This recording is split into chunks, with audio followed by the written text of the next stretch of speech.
Welcome, I'm Alex White, and today we have the ladies from We Are Nourished Food Pantry. Thank you so much, ladies, for stopping by today. I really do appreciate it. I've been working with you all for how long now? Almost 8 months, 9 months? Oh, gosh. It's been a long time. It feels like a minute. Like, it doesn't feel like it's been that long, but Yes. it probably Yeah, has. but you're definitely fully trained Yes. and a key person in the organization. Yes. You all are so good at training people.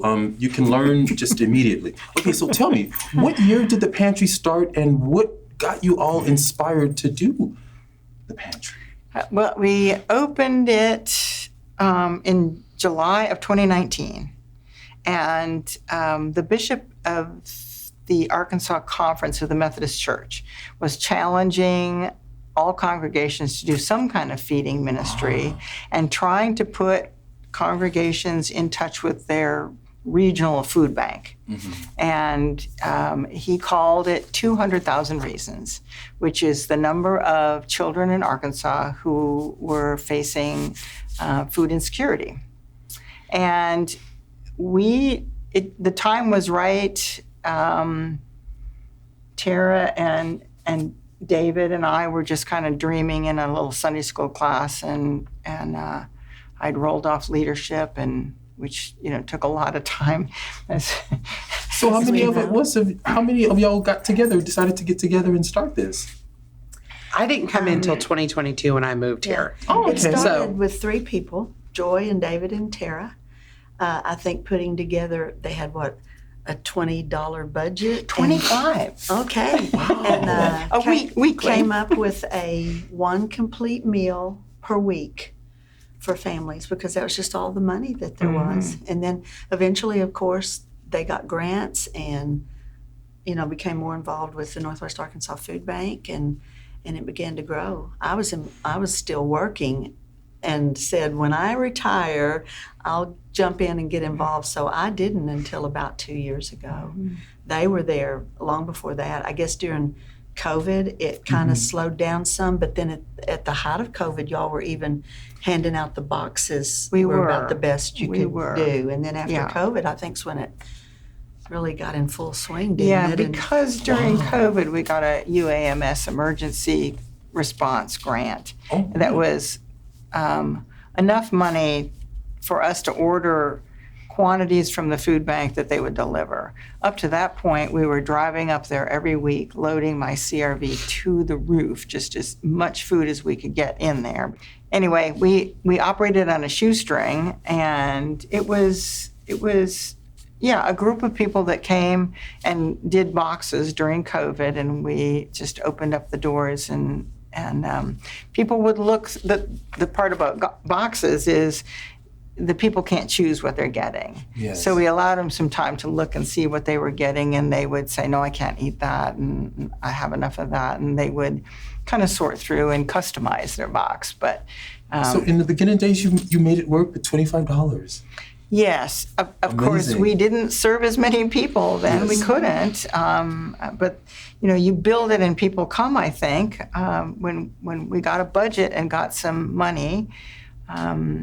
And then the next step up was when we were offered a relationship with Walmart Neighborhood Market to pick up rescue food from them 5 days a week. Yes. And that added to the volunteers that were needed. And we just, so we serve about 100 households a week. Wow. And so that's a lot. That's more people that we're able to reach. Yes. we read the book. What was the book that talked about client choice, and then got the grant to get the carts and stuff so they could do their own shopping. Reinventing food banks Yes. and food Yes. pantries. A very good book. Yes.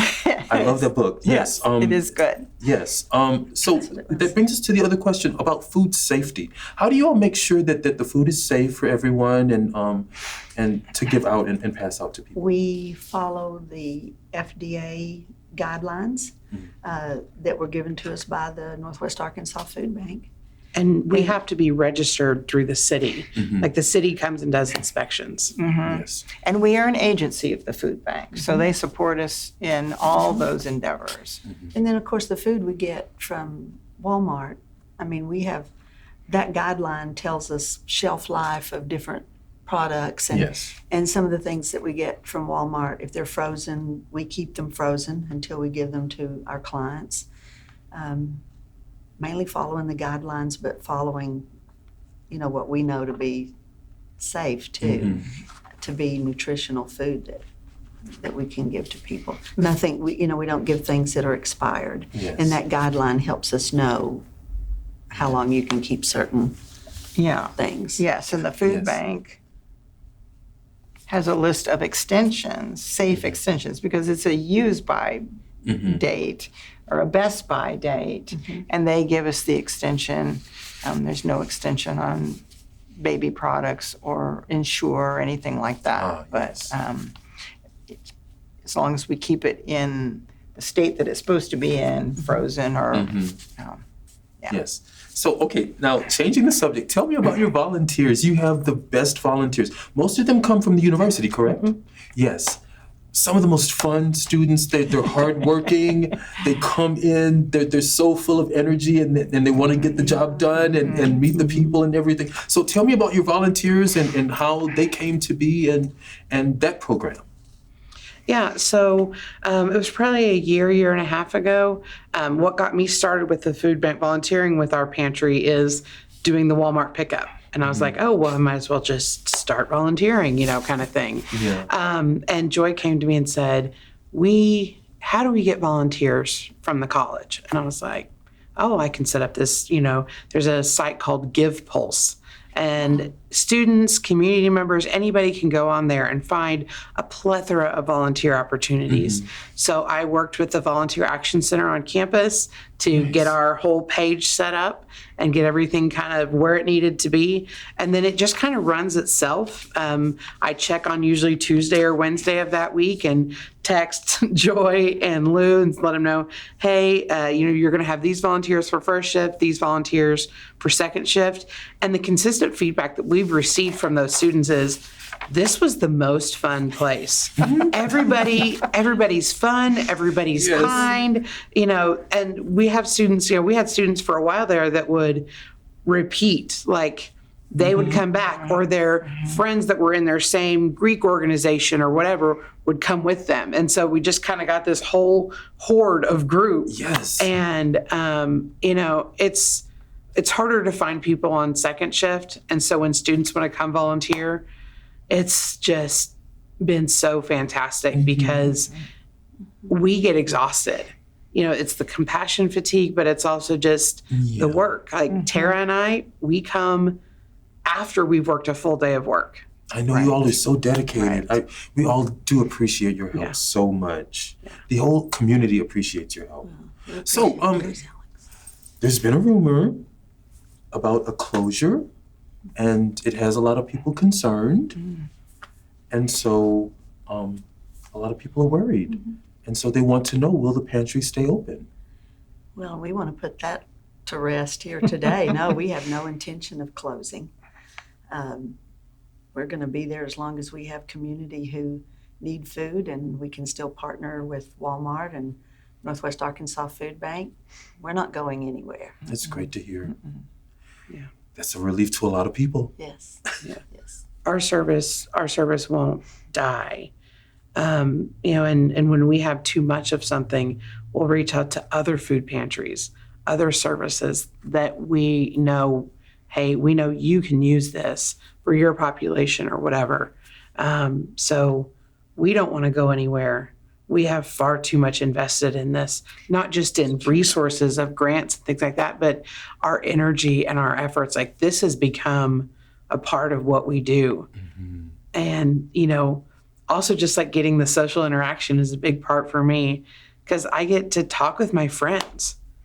We're a very small church community, and I get to see my friends twice a week instead of just once a week.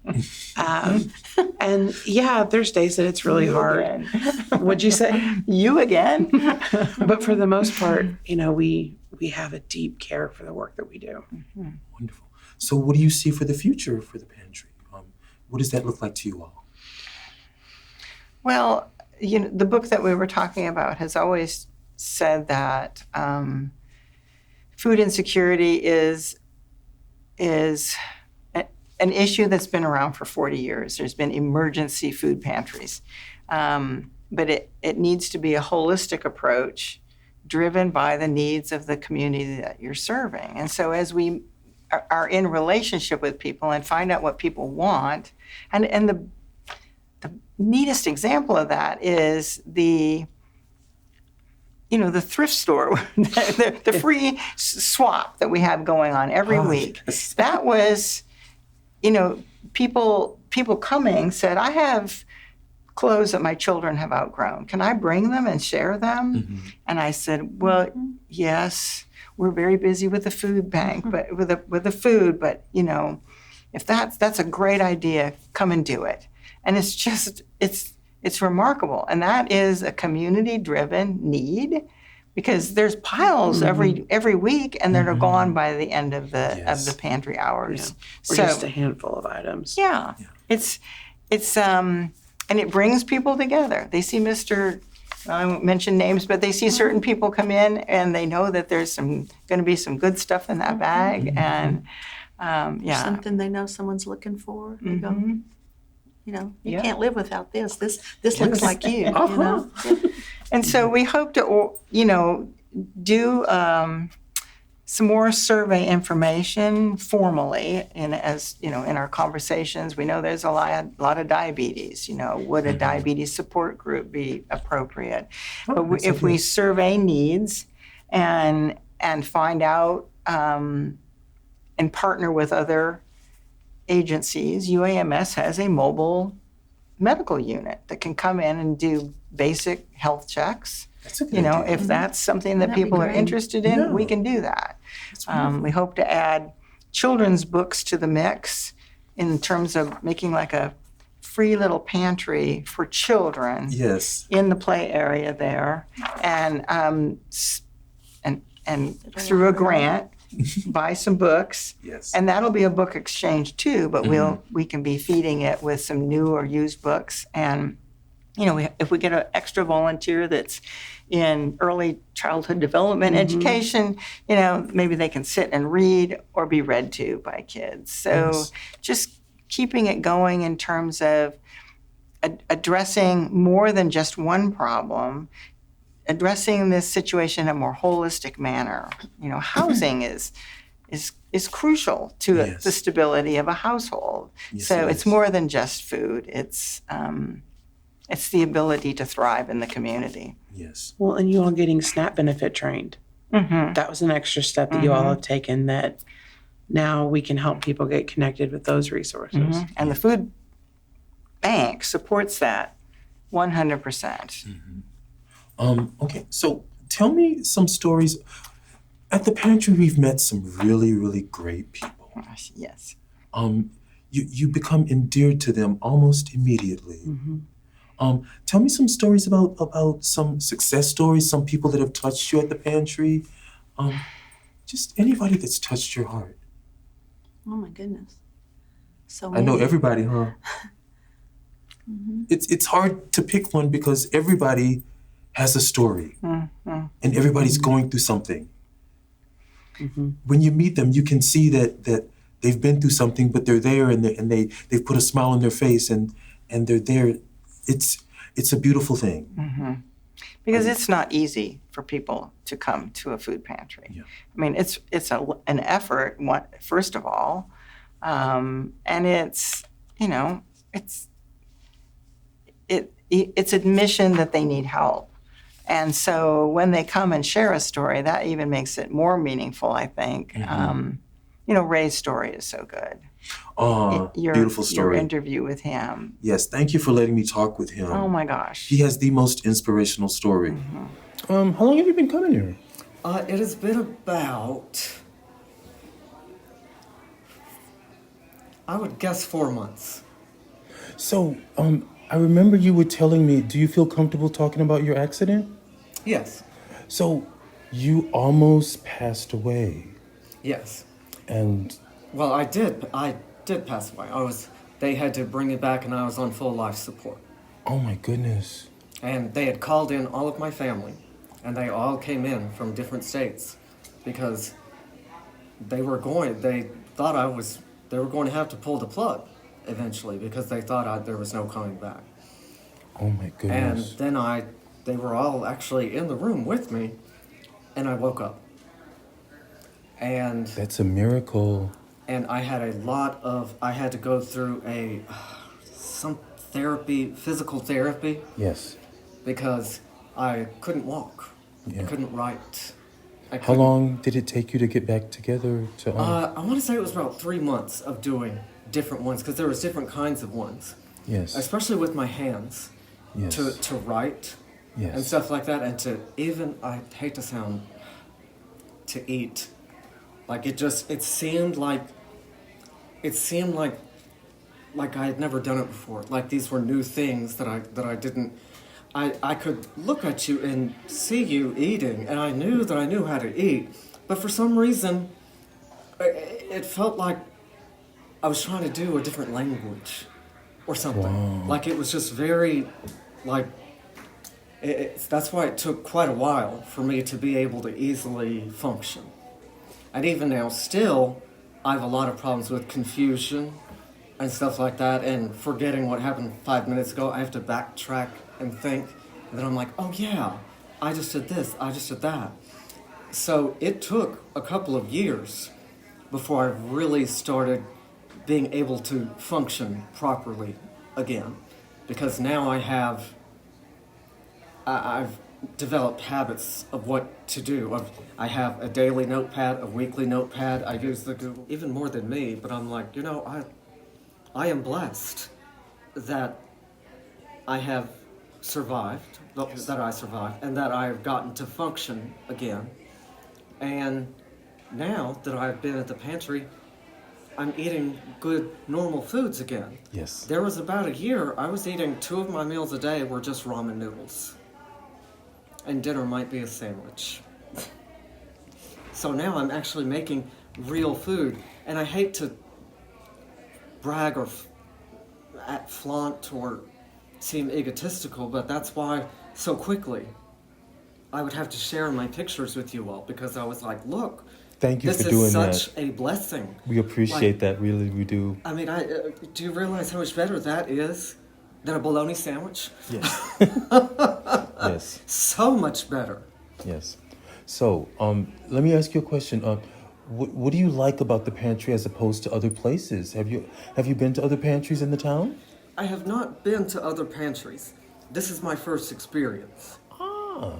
So how do you like it? But I do really like it. I think that it is very giving. Everybody is very friendly.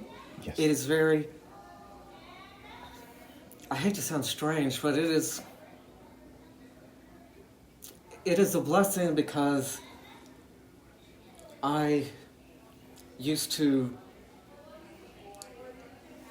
be able to do a lot of things, and I had a lot of friends, and after work we would go and hang out at a person's house and, play cards and have a few beers, and then weekends when people were off, neighbors could come over, we'd barbecue. There was just so much more. And my mother tells me it's a midlife crisis because I'm 42. But I'm like, no, after my accident, I literally do nothing. I've tried to work several places, lost jobs several times because of either falling or getting confused or forgetting things or messing up. And I don't do anything social anymore. I don't have friends anymore. Only my neighbors. And so I don't do any social activities at all anymore. Aside from when my neighbor does need her kids to be babysat. She's a single mother nurse. That's nice. So I'm always like, well, of course. And she's like, well, I could try to figure out how much to pay. And I'm like, no, you don't even need to pay me. I'm glad to come and we can watch TV together. Oh, that's sweet. And it gives me something to do. Yeah. At least I'm not here all the time by myself. I have a friend that very nicely lets me sleep on his couch. I just take care of his dogs and do the cleaning. Nice. And so I'm very blessed that at least all of this has made it to where I can survive. Amen. I'm not homeless. I see others out in homeless situations. Yes. And I'm very blessed Yes. that I have the people and the pantry that at least I live a decent life, in my opinion. Amen. Thank you so much. Thank you. I really appreciate it. When he told us about him passing away and them bringing him back to life, it touched me so I almost wanted to stop the interview for a second, but I had to, keep going. It's such a touching story, and he's such a strong man. His story is just one of many at the pantry Yeah, definitely. that are just like that. Yeah. And I love those elderly that remind me of my mother and my grandmother, and so many misconceptions like what about food pantries, that you're either homeless but we serve the elderly, the seniors, and people maybe who are disabled that way. It's not that they're not working or whatever, or maybe they're underemployed, but the ones that come that maybe are just on Social Security and they're not in the worst need, but they know they can come and get some nourishing food. Because as my mother, as she got elderly, I would shop for her because she wouldn't get things. I mean, it wasn't that she didn't have the money to get what she wanted, but she wouldn't pick the things that were more healthy for her. It was almost to where she got to the point that she wasn't sure what different foods she should even be eating, And we have a lot of seniors that come that I've gotten close to. Yeah. I think so for so many of the folks that come to us, they just want to feel seen. So knowing their name, like this one lady, and I was like, said her name, and she was like, "How do you know my name?" I said, "I helped you 3 weeks ago get everything out to your car." And she was like, "What?" And I was like, "Yeah." I was like, "It's no big deal." Or you see the little kids that come in and they get so excited to pick out the dessert that week. Or knowing that, a lot of schools now, you can't bring a homemade treat. So you have to bring something store-bought. And so knowing that pack of cupcakes means that kid gets to feel like they're a part of the rest of the group because they got to bring their own birthday treat. Yes, you all have made some kids very, very happy. But it's also just connecting with people, especially for some of our seniors or those that are homebound, as much as they can be homebound. This may be the only interaction they have all week. Yes. So if we can be a kind, smiling face, loving on people, letting them know that they're special, that takes zero effort on our part. Yes. But it makes the difference for them. Yeah, I was going to say that. And a hugger like me loves that. Well, when I started working with you, I wasn't sure that you all were going to accept me. I was like, okay, I'm going to ask them if I can volunteer, and then they can just say yes or no. And you said yes, and it was such a gift to me because I wanted to get back into nonprofit work again. And you said yes, and I was like, oh my goodness, I can start working again. Well, because the last nonprofit I was at, we sort of folded, sadly, during the pandemic, and I thought that would be it. And then you said yes, and I was like, oh my that's goodness. reciprocal because If you have a pulse, you can work. To us. We're never going to tell somebody no. And you're a gift to us too. Yeah. Thank you so much. And the people from the community, not just students, but We've had people who show up looking for something to fulfill that need in their lives, to give back in some way. We've had parents bring their kids to get them exposed to like, hey, this is what the world looks like. Well, and it's your responsibility to give. I was gonna mention that. You said some people are embarrassed to be at the pantry. That is true. But I think at your pantry, it's a little bit different because of the camaraderie, because of the peaceful atmosphere, because of the friendliness of the staff and the other patrons. It makes people feel very at home. It makes people feel comfortable. It makes them feel like they don't have to be scared or embarrassed. And that's the important part. A lot of people are embarrassed to say, hey, I need food. But when they come to you, it's not embarrassing. It's like coming to friends and saying, hey, do you have a piece of chocolate cake? Do you have some sugar? Do you have some coffee? It's just like that. So it's inspiring and it's beautiful. And I just wanted to thank you all for coming by. Oh, yeah. Thank you. Thank you for To talk having about us. your program. Thank you And again. thank you for helping us. Thank you so Absolutely. much. It's always a pleasure to see you walk in smiling, Yep. and ready to get in there and work. Yes, and so Takes a village. yes, and for people who want to come in and volunteer or give money or whatever, tell them how they can do that. Well, you mentioned that Give Pulse was open Yeah. to the not only students, but Anybody in the community can find, I believe so, because we've had some non-students come that needed to do service for court, other avenues. So even if somebody doesn't want to sign up on Give Pulse, if you show up and you want to work, we'll put you to work. Especially coming kind of that 2 to 2:30 range, helping kind of get those final things set up.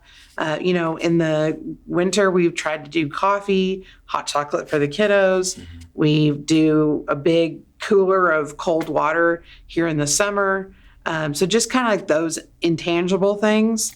There's always something to do. There's always something to clean. There's always something, going on. So we're not really going to turn people away if you want to volunteer. And if you need volunteer service but don't have a way to kind of document it, we have a form that we have, a hard copy form that we made because we had a few community folks approach us saying, I need service for this, but they didn't give me a form to verify it. So we just threw one together. Okay. we have a Facebook page, the church does, Trinity Methodist, and people can contact us through that. On the food bank, Northwest Arkansas foodbank.org, there's a find food page, and our pantry is described there. And there's a contact name and number there. So there's different ways to get in touch. And service. Of course, we take cash donations written to the church with Pantry on the memo. It'll get to us. Okay. And the pantry is open every Wednesday from 3:30 until 7. Please come and visit. 7:30. 7:30. 7:30. Sorry. We are there until 7:30. Yes. Thank you so much, ladies, again for coming by. Thank you. Thank you. Thank you Good to for be having us. Thank you. Thanks. All right. Thank you for the exposure, Alex.